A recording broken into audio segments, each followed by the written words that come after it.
In America's cities and towns today, flags will be placed on graves and cemeteries. Public officials will speak of the sacrifice and the valor of those whose memory we honor.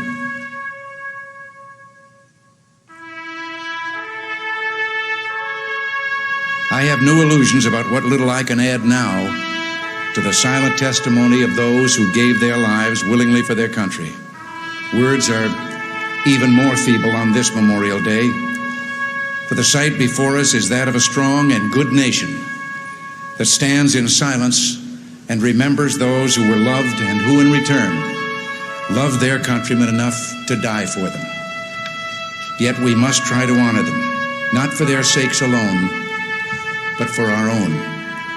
And if words cannot repay the debt we owe these men, surely with our actions we must strive to keep faith with them and with a vision that led them to battle and a final sacrifice. Our first obligation to them and ourselves is plain enough.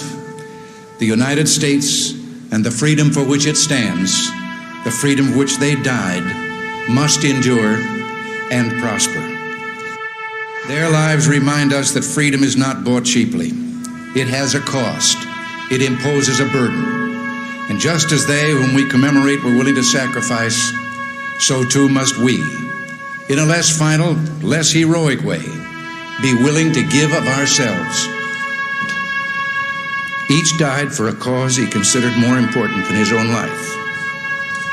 Well, they didn't volunteer to die. They volunteered to defend values for which men have always been willing to die if need be, the values which make up what we call civilization.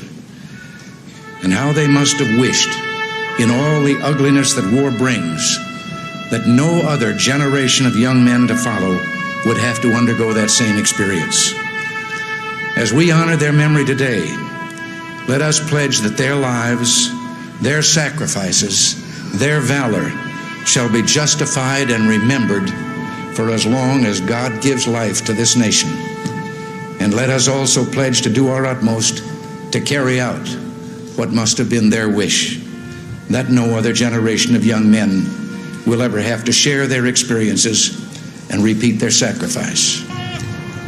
Earlier today, with the music that we have heard, and that of our national anthem, I can't claim to know the words of all the national anthems in the world, but I don't know of any other that ends with a question and a challenge as ours does.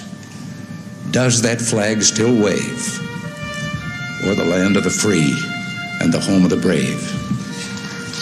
That is what we must do.